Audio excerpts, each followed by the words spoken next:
My gambling sister spent 8 years burning money while I rebuilt Dad's failing manufacturing firm into a $380 million business.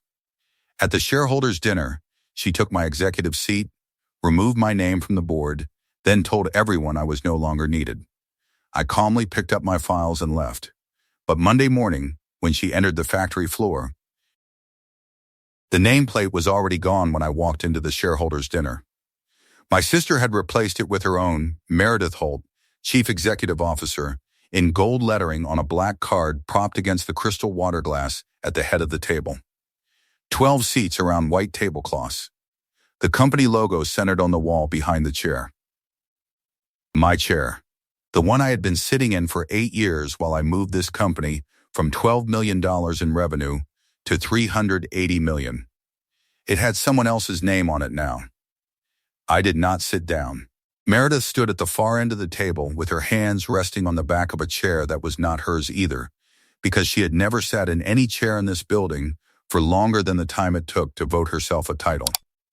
She was wearing a blazer I had never seen and a smile that looked rehearsed in a bathroom mirror. The 12 board members were already seated.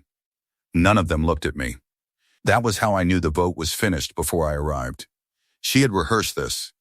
The phrasing was too clean to be spontaneous, and the pauses were placed the way a person places pauses when they have practiced the speech in front of a mirror or in the back of a car on the drive over. My brother has been playing factory manager for 8 years and acting like that makes him the company. It does not. This is a family business, and Dad left me the controlling share because he understood that operations is a department, not a dynasty. Conrad runs machines. I run the future. And the future has decided that the person who runs machines is no longer needed at the table where decisions are made. She paused. Let the room hold it. You built a nice factory floor, Conrad. Go stand on it. 2 of the board members looked at their water glasses. One picked up a pen and set it down again. Harold Raines, who had been on the board since my father founded the company, folded his hands on the table and stared at the logo on the wall behind Meredith's head as if it had suddenly become interesting. Nobody objected. Nobody asked a follow-up question. Meredith had 55% of the shares through my father's will, and 55% is a number that does not need permission. I walked to the office at the end of the hall without saying a word. My desk was already cleared of everything except one item, the steel plate. 4 inches square, milled smooth, my father's first precision cut from 30 years ago. The date and company name were stamped into one side in block letters. Holt had given it to me the day I became CEO. He held it in both hands and said, "This was the first piece we ever made right. Everything after it came from getting that one right." I picked up the plate and put it in my bag beside the files I had already packed. I walked past the boardroom without stopping. On the way out, Meredith's voice followed me down the hall. "Take the paperweight. Take whatever you want from that desk. Every bolt in this building belongs to the 55%. You were always the hired help who happened to share a last name." I pushed through the front door, and the February air hit my face, and I kept walking to my car without turning around or answering. I got in, set the bag on the passenger seat, and drove home.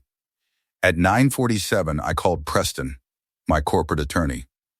I read him the key man clause from the $28 million revolving credit facility. The clause was 3 paragraphs long, and it named one person, Conrad Holt. If that person departed the company for any reason, the lender could initiate a review of the entire facility and freeze draws until the review was complete. They removed you by board vote, 55% majority. Tonight, then the clause triggers on your official departure date. I will send the notification to the bank tomorrow, but you should call Rand directly tonight. He needs to hear this from you before he hears it from a filing. At 10:15, I called Rand at home. He was the senior relationship manager at the bank that held the credit line. I told him I was no longer CEO or a board member of Holt Manufacturing as of that evening. He was quiet for 4 seconds, and then he said what I knew he would say: "I will have to initiate a key man review. The facility is structured around your name, Conrad. Without you, We need to see a continuity plan and updated financials before we release any further draws. At 10:40, I called Winston. He ran Hartwell Industries. His contract with us was $18 million a year, the largest single client relationship I had built over 8 years, starting from a $4 million handshake in a conference room where I spent 2 hours walking him through tolerances and lead times while my father sat in a hospital bed 60 miles away. The company is under new leadership. I wanted you to hear it from me. Who took over? Meredith. The line was quiet. Then, where you go, the contract follows. You know that. 3 calls. 3 dominoes standing in a row. I set my phone on the kitchen counter and looked at the bag on the table with the steel plate inside it. I almost stood up and fought the vote at the dinner. I had reached for the plate on my desk and felt the weight of it in my hand. And in that moment, I understood that fighting in the room would give Meredith a scene she could use. Leaving gave her a silence she could not fill. If you are new here, welcome to Betrayal Unfolded. If you have been here before, you know that these stories do not end where the title says they will. Stay. 8 years before that dinner, I was 28 years old and standing on a factory floor that smelled like cutting oil and old concrete. 40 employees, 6 orders on the board, 3 clients, 2 of them late on payment, equipment from the early 90s, most of it running on parts that were no longer manufactured. Revenue, $12 million, and dropping. My father was on the phone from a hospital where he was spending more days than he was spending at the plant, and his voice shook with the sound of a man who was running out of both time and options. I need you to come home, Conrad. I cannot run this from a bed. I came home. I moved into a 1-bedroom apartment 4 miles from the plant and showed up at 6 in the morning every day for the first year. The floor was half lit most mornings because 3 of the overhead fixtures had blown and nobody had replaced them. The order board had 6 entries written in grease pencil on a whiteboard that was older than I was. I learned every machine by name and function, learned which ones ran hot and which ones drifted after the 3rd hour of continuous operation, learned to hear the difference between a healthy spindle and one that was 3 weeks from failing. I hired Tully in year 2. He was 30 at the time and running a tool and die shop in Westfield that was closing because the landlord had sold the building. I drove to his shop on a Thursday afternoon and found him cleaning his machines even though nobody was coming to buy them. I told him I needed someone who could make the floor work while I went out and found the contracts to keep it busy. He looked at the floor of his own shop, then at me, and shook my hand. I will give you 6 months, he said. He stayed for 8 years. He never once called in sick. He never once left before the last machine was shut down. He ran that floor the way a surgeon runs an operating room, and every tolerance we hit and every deadline we met had his fingerprints on it. The Winston deal came in year 3. 2 hours in a conference room with a man who had heard about our tolerances from a vendor he trusted and wanted to see if a small shop with 40 employees could handle volume production for a company that manufactured medical device housings. I walked him through every machine, every spec, every quality checkpoint on the floor. I showed him Tully's calibration logs, which were written by hand in a binder with tabs for each machine. Winston read 3 pages of those logs, closed the binder and said, "I have been in procurement for 20 years and I have never seen a production manager keep logs this clean." He signed a $4 million initial contract that afternoon. That contract grew to $18 million within 5 years because we delivered on time, every time, and I answered Winston's calls on the second ring, even when the call came at 6:30 on a Saturday morning. The company climbed. 80 employees, 140, 280. New machines, new contracts, new production lines, $380 million in annual revenue. I built the thing my father asked me to build, and I built it with the 45% share he left me in his will, while Meredith held the other 55 and never once walked the production floor. Holt gave Meredith the majority because she was, in his words, the one who needed protecting. That was his phrase on the phone 2 months before he passed, when I asked him about the split and he told me it was already filed with the estate attorney. I did not argue. I should have, but I did not, because arguing with a dying man about numbers felt like the wrong thing to do when the right thing to do was to keep his factory running. Meredith was the younger child, the one who dropped out of college twice, moved between 3 cities in 4 years, and called our father for money every quarter. She sent him a birthday card once that arrived 3 weeks late with no return address. She visited the factory one time for the Christmas party in year 1 and left before the catered lunch because she said the floor smelled like machine oil. Hope believed the shares would give her stability. What they gave her was a controlling interest in a company she had never set foot in and no reason to learn how it worked, because the person who did the work was going to keep doing it regardless. She voted herself chairwoman within 6 months of the funeral. The vote was 5 minutes long. She voted herself a salary of $220,000 a year for a title that involved attending 2 board meetings per year and signing documents I prepared. She had never read a purchase order. She had never reviewed a supplier agreement. She had never spoken to a client. And somewhere in that second year, she started gambling. The first charge I would eventually find was from an online poker platform for $350. The last one was from a casino in Connecticut for $9,200. Between those 2 charges was a 5-year trail of addiction funded by a company that her brother built and her father founded, and that she treated like a checking account with no overdraft limit. 6 months before the dinner, I was reviewing expense reports on the company's financial server. Standard quarterly review, the same review I ran every 3 months because nobody else in the company had the authority or the interest. A charge caught my eye. Client Entertainment, Atlantic City, $4,200. The vendor field listed a name I had never heard of. I searched our client database. No match. I pulled the receipt. It was from a casino resort, room and gaming charges, billed to the company card under Meredith's name. Then another one, Client Entertainment, Mohegan Sun, $3,800. Then a third, online gaming platform, $2,100, listed as a client loyalty subscription. I went back through 5 years of records, filtering by Meredith's card. 47 charges across 3 casinos and 2 online platforms, all classified under Client Entertainment. Total, $82,000. Every one of them was a gambling charge. Every one of them was coded as a business expense.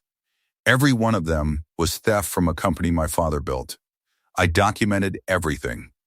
Downloaded the reports, saved copies to an external drive and a cloud folder that only I could access. Printed the 50 pages of receipts and kept them in a locked drawer in my home office. Told no one. I was protecting the company and I was protecting my father's name, because a public embezzlement scandal involving the majority shareholder would have shaken every client relationship I had spent 8 years building. Winston alone would have ordered a full supplier audit, and the results would have leaked within a week. I thought I could handle it quietly, the way I handled everything else in this company, with files, with patience, and with the assumption that being right would eventually be enough. I was wrong about that assumption. Being right without power is just knowing the answer to a question nobody is asking. Saturday morning. Nate's kitchen. He lived in a ranch house 12 minutes from the plant, with a coffee maker that dripped too slowly and a kitchen table that was too small for the files I set down on it. The morning light through the window caught the edge of a framed photo on the wall. Nate's daughter at a swim meet, arms raised, a medal around her neck. Nate saw me looking at it and said nothing. That photo reminded me that the people in this company had lives built on paychecks that came from a production floor that was about to go dark, and the person who put it in the dark had never met any of their children. Nate had been the CFO for 6 years. He was steady, careful, and he read every line of every document before he signed it, including restaurant receipts and mileage logs and petty cash requests for $15. He was the only person in the company besides me who understood what the books actually said versus what Meredith wanted them to say. She approached me in October, Nate said. He held his coffee with both hands and stared at the table. Told me she wanted to restructure leadership. Asked me if I would stay on under new management. I said I would stay as long as the numbers were honest. He looked up. She did not ask a follow-up question.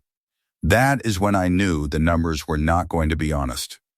I asked him what else she said. She told me Conrad was focused on the factory floor and that the company needed someone with vision at the top. I asked her what her vision was. She said dividends. That was her entire answer. One word. Dividends. She wanted to increase the payout to shareholders, which means to herself, by cutting operational costs, which means cutting the people and the machines that make the products that generate the revenue that pays the dividends. She had the logic backwards and she did not know it because she has never read a P&L statement all the way to the bottom. I slid the expense report printouts across the table. 47 line items. $82,000. Casino names, dates, amounts. Nate read them slowly, turning each page with the tip of his index finger the way he read everything. And when he finished, his jaw was tight and his coffee was cold. I am staying inside that building, he said. Someone needs to be there who knows what the books are supposed to look like. But I will not sign off on anything she puts in front of me that I have not read twice. And I will not cover for casino receipts listed under client dinner. That afternoon, I called 3 key suppliers. Each one was a relationship I had built personally over 8 years, raw steel from a mill in Indiana that I had visited 6 times to negotiate pricing, precision tooling from a German distributor whose regional manager I had met at a trade show in year 2 and called every quarter since, and industrial coatings from a family-owned company whose founder I had convinced to take a chance on a small shop with 6 orders on the board. I told each of them the same thing. I am no longer with the company. I wanted you to hear it directly. Each one said a version of the same response. They would put the account on hold until they understood the new leadership and confirmed that the terms and quality commitments would remain the same. One of them, the tooling distributor, said it more plainly. We work with you, Conrad. If you are somewhere else, we will work with you there. Not a cancellation. A pause. But a pause in a manufacturing operation is the same thing as stopping the blood flow.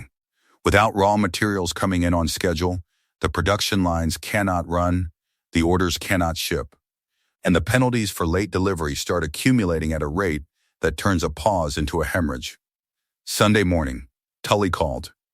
He had worked beside me for 8 years, starting when the floor had 6 orders and ending when it had 600. He did not waste words. I wrote my resignation, effective tomorrow morning. 2 of my machinists are coming with me. I built that floor for you, Conrad. I did not build it for a woman who could not name 3 machines on it. I almost called Meredith Saturday morning when the key man notice from the bank went out. Nate's words stopped me. She did not ask a follow-up question. A person who does not ask follow-up questions about the finances of a $380 million company is not someone who will listen to a phone call about a credit freeze. She will listen to a Monday morning. If you have been listening to stories on Betrayal Unfolded, you know the moment when the person who took control discovers what control actually costs. This is that moment. Monday morning, 8:14 a.m. Meredith walked onto the factory floor for the first time in 2 years. She was wearing heels on a concrete surface that was built for steel-toed boots, and the sound they made echoed off the walls because the machines were not running. 3 production lines stood idle, the CNC mills and lathes powered down, coolant lines drained, tooling racks untouched. Workers in safety vests stood beside stations that had no orders queued, hands at their sides, looking at each other and then at the woman clicking across the floor in shoes that had never touched this concrete. The overhead cranes were still. The order board, the same whiteboard that had 6 entries when I started and 600 when I left, had a red line drawn through Monday's production schedule. Beneath the line, in Tully's handwriting, no PM on site. Lines held pending instructions. Tully's office door was open. His desk was cleared. The calibration binder was gone.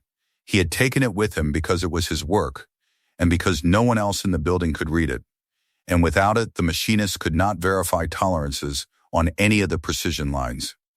One sheet of paper sat centered on the blotter, his resignation letter, dated Sunday, effective immediately.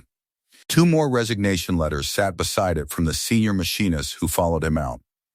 3 resignations. 3 empty stations. 3 machines that would not run until someone who understood them walked back onto this floor. Meredith walked to the executive suite. On her desk, Rand's Keyman review notice, delivered Friday evening by courier. The envelope still sealed because she had not been in the office over the weekend. She opened it standing up. The $28 million revolving credit facility was frozen pending review. Below the notice, 3 pink message slips from the receptionist. The first, Winston, Hartwell Industries, 8:02 a.m. Our contract is with the team that delivers. That team just left. We are canceling the quarterly review and scheduling a transition meeting. My office will be in touch. 2 more client calls by 9:30.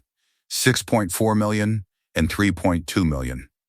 Both requesting transition meetings, which is the polite phrase procurement directors use when they mean they are going to take their business to whoever just picked up the phone at the new shop on Chambers Street. 27.6 million in annual revenue sitting on the edge of a table, and every dollar of it was there because of a handshake I made and a tolerance I promised and a phone call I answered at 6:30 on a Saturday morning. At 9:48, Meredith called me. I answered because I wanted to hear what she would say when the floor she had told me to stand on was empty. Conrad, the bank froze the credit line. I need you to call Rand and tell him this is temporary. It is not temporary. The production floor is down. Tully is gone. 3 people resigned. I need you to come in and stabilize this. You removed me from the board 3 days ago. I am not coming in. Her voice shifted. The rehearsed control broke, and what came through was faster, rawer, and careless. The credit line cannot freeze right now. I have expenses that need to clear this week. There are payments coming due. Personal commitments. If the line freezes and the auditor looks at the account, he is going to see transfers that I cannot explain without you here to restructure the categories on the server. And the entertainment charges need to be reclassified before anyone runs a full review. Because if they pull those receipts and see that the vendors listed are not actual clients, I am going to have a problem that I cannot fix from the inside. She stopped. The line was quiet. She heard what she had just said the same moment I heard it. The entertainment charges. The transfers she cannot explain. The receipts that do not match vendors. She had just handed me, on an open phone line, a confession she had been hiding for 5 years. I waited 8 seconds before I spoke. Preston has the files. All 82,000. Every receipt. Every casino. Every date. He has had them since Friday night. Silence. If you want to discuss the minority shareholder claim that Preston is filing by end of week, you can call his office. Do not call this number again. I hung up. 2 weeks later. Day 14. Meredith came to my new office.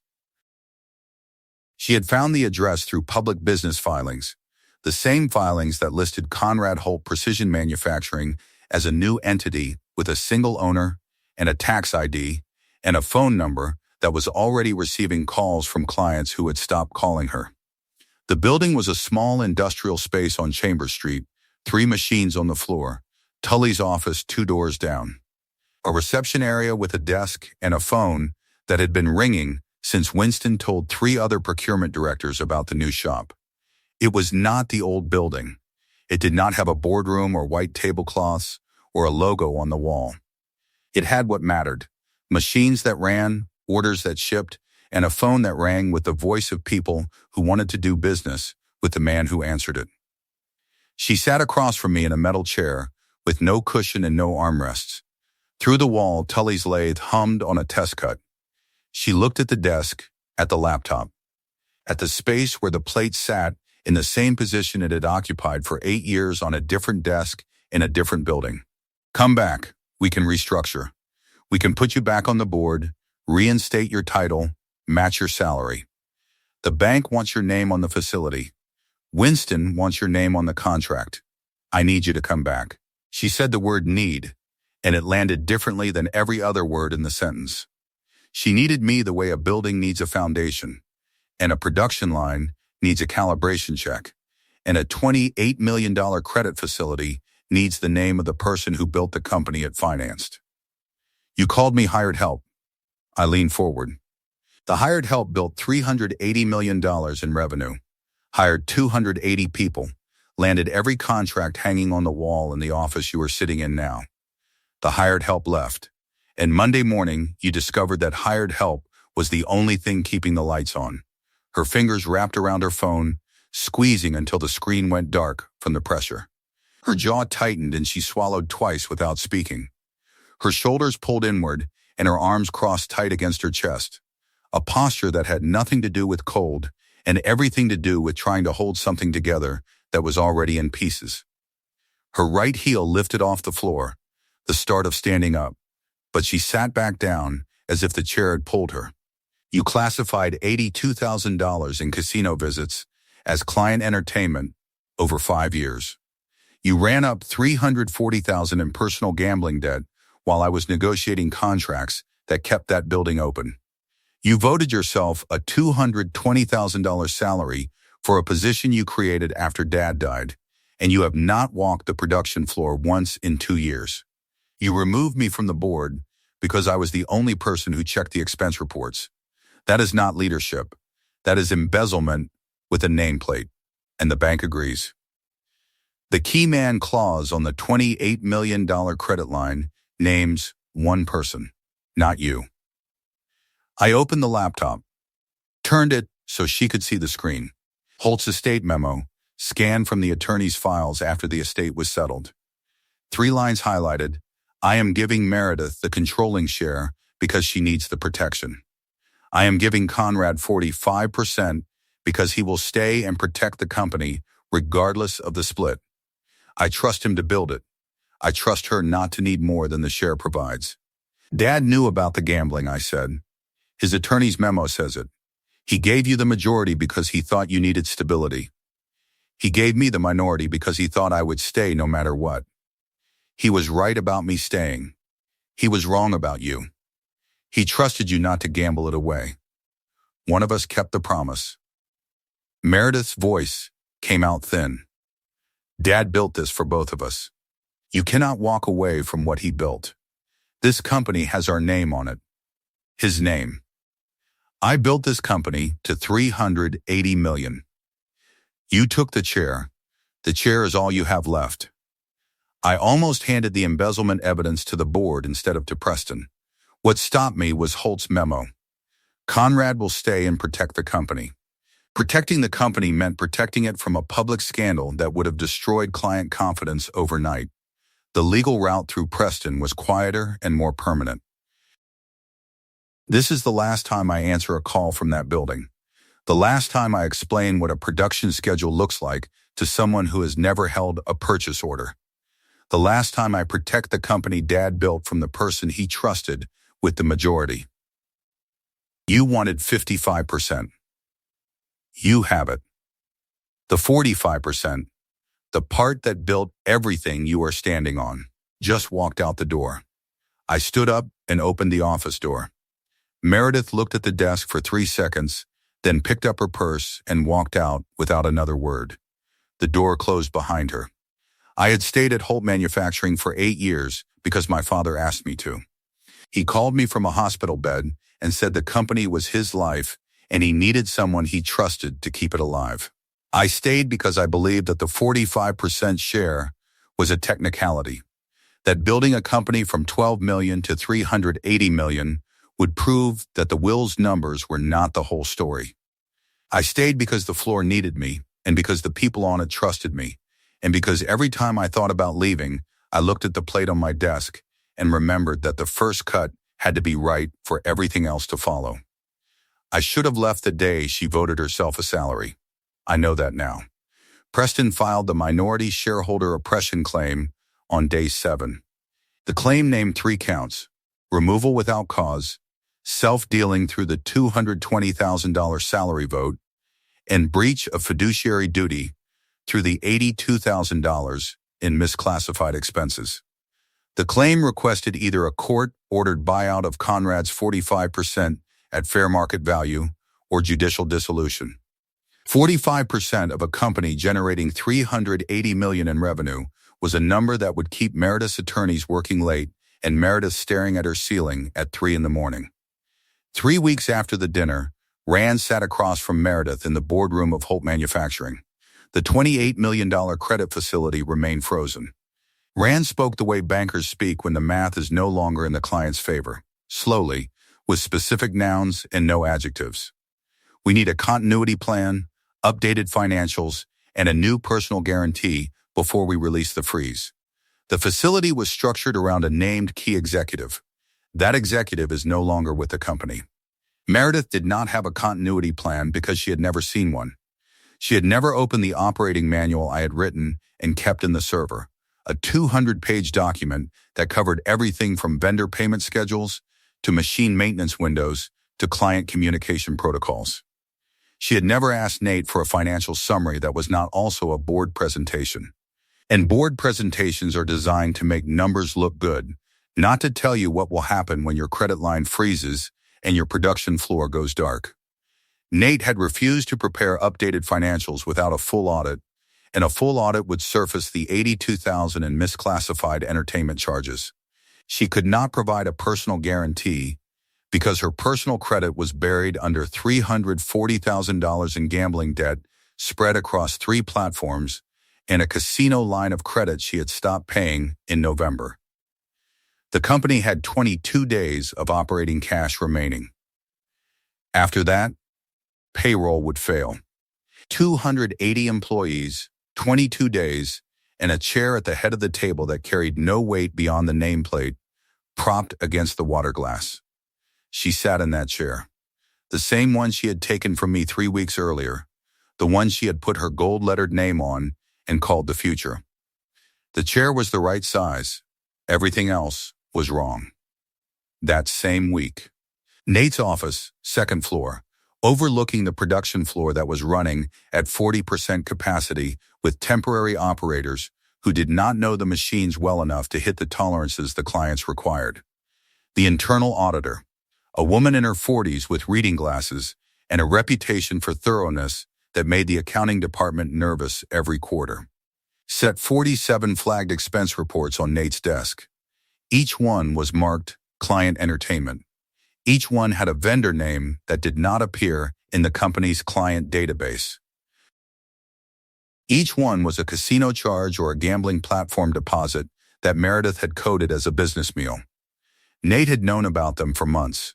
He had seen the same patterns I had seen on the server, and he had kept quiet because I was handling it, because saying something out loud would have detonated the company from the inside, and because Nate was a man who believed in process, and the process said that the CEO handles the majority shareholders' misconduct. The CEO was gone. The process was gone with him. The quiet option walked out the door the same night I did. Nate picked up his phone and called the auditor back into his office. Flag them. All 47. I am not signing off on any of them. Every receipt needs to be verified against a real client engagement. The audit system generated an automatic notification to the majority shareholder. Meredith received the email at 2:14 on a Tuesday afternoon. Internal audit has identified $82,000 in potentially misclassified expenses under your authorization. Please provide supporting documentation within 10 business days. She did not have supporting documentation. She had casino receipts and credit card statements with poker room charges and slot floor purchases and cash advances from ATMs inside gambling facilities. She had 10 days and nothing to show for 5 years of stealing from a company that her brother built and her father founded, and that she had never once contributed a single dollar of revenue to. 6 weeks after the dinner. A Tuesday in late March, Meredith was driving to a client meeting that had been rescheduled twice because the client was not returning her calls. She was doing my job now, the client-facing work, the relationship management, the part of the business she had called just operations and dismissed as a department. She was doing it badly because client relationships in manufacturing are not built at dinners. They are built on production floors during quality audits, in conference rooms during tolerance reviews, and on phone calls at 6:30 in the morning when a shipment is delayed and the client needs to hear from the person whose name is on the purchase order that their line will not go down. She turned onto Chambers Street and slowed at a traffic light. On the right side of the road, a small industrial building with a new sign on the door, Conrad Holt Precision Manufacturing. Block letters on a blue background. Clean paint. The parking lot had 4 vehicles in it. Tully's truck, mud on the wheel wells, parked in the same spot he always chose, closest to the shop door. Winston's Lexus in the visitor space, freshly washed, there for the quarterly review meeting that had been relocated from the old boardroom to a folding table in a 3-machine shop where the air smelled like cutting oil and every tolerance was checked twice. Through the front window, she could see a desk, a laptop, a phone that was ringing. Someone standing behind the desk reaching for it. The building was not large, and it was not impressive, and it did not have a boardroom with white tablecloths or a logo on the wall. But the lights were on, and the floor was running, and the phone was ringing, and every single one of those things was happening, because the man she called hired help had walked into a new building, set up 3 machines, called the clients who trusted him, and started over. The light turned green. Meredith sat there for 22 seconds. The car behind her honked twice. She put her hands at 10 and 2 on the steering wheel and stared at the sign with the name she shared on it, the name their father gave both of them, the name that was now on a building she had no key to and no authority over and no connection to beyond the fact that it was hers once and it belonged to the man she removed from the table. The car behind her honked a 3rd time. She drove. Late March. My new shop. Small 3 machines on the floor, a 4th being delivered next week from the German distributor who had followed me. Tully running the line with the same efficiency he brought to a floor 10 times this size. The calibration binder open on his desk. The same binder Winston had read 3 pages of before signing the first contract 8 years ago. 12 employees and 3 more starting next month. Winston's quarterly review completed that morning at the folding table. The contract was transferring to the new entity. $18 million in annual revenue, same terms, same tolerances, same delivery schedule. Different building, same standard. Meredith's world by the end of March, frozen credit line with Rand demanding a continuity plan she cannot produce. 22 days of operating cash and counting down. An audit email sitting in her inbox with a 10-day deadline she cannot meet. $82,000 in casino charges she cannot explain. $340,000 in personal gambling debt that she cannot service on a salary the board may revoke once the audit findings reach them. 280 employees she cannot lead. A factory floor she told me to go stand on, and now she stands on it alone in heels that were never built for concrete. A chair at the head of a boardroom table where the phone does not ring. I sat at my desk. The plate was on the left side, next to the laptop, same position it occupied for 8 years on the old desk. Beside it was a new steel sample, cut that morning on the first machine, totally calibrated in the new shop. 4 inches square, same dimensions, same tolerance, same standard as the one Holt made 30 years ago. I stamped the new company name into one side with a hand press and set it beside the original. 2 plates on a desk, 30 years apart. The first one my father made on a machine that no longer existed in a building that now belonged to a woman who could not name the machine. The second one I made on a machine I bought with savings from a salary I earned building contracts that followed me out the door because the clients trusted the work, not the share certificate. Nate texted that afternoon. The full audit report hits her desk Friday. I flagged everything. Every receipt. Every date. She has 10 days to respond and nothing to respond with. The phone on my desk rang. A procurement director from a medical device company in Ohio. Winston had given him my name and number over lunch at the quarterly review, the same way the first referral had come 8 years ago, through a word and a handshake, and the kind of trust that paper cannot buy. I picked up. Conrad Holt Precision Manufacturing. Something close to a smile crossed my face before I caught it. The plate sat on the desk, the old one and the new one, side by side. Same cut, same standard. The building was different, the name on the door was different. The man behind the desk was the same man who walked onto a half-lit factory floor at 28 and built it into something worth $380 million. And when the person who held 5% of the paper told him he was no longer needed, he picked up the one piece of steel that mattered and walked out the door and built it again. She wanted the chair. She got the chair. The factory floor, the clients, the credit line, the production manager, the precision, the phone calls at 6 in the morning and the handshakes that turned into contracts, all of that walked out behind me. All she kept was a nameplate in gold lettering and a seat at the head of an empty table. If this is the first story you have heard on Betrayal Unfolded, subscribe if it is not the first. You already know how it feels when the person who built the floor walks out and the person who took the chair discovers that chairs do not run factories. Dad gave me a plate and told me it was the first thing he ever made right. Everything after it came from getting that one right. I made the second one myself.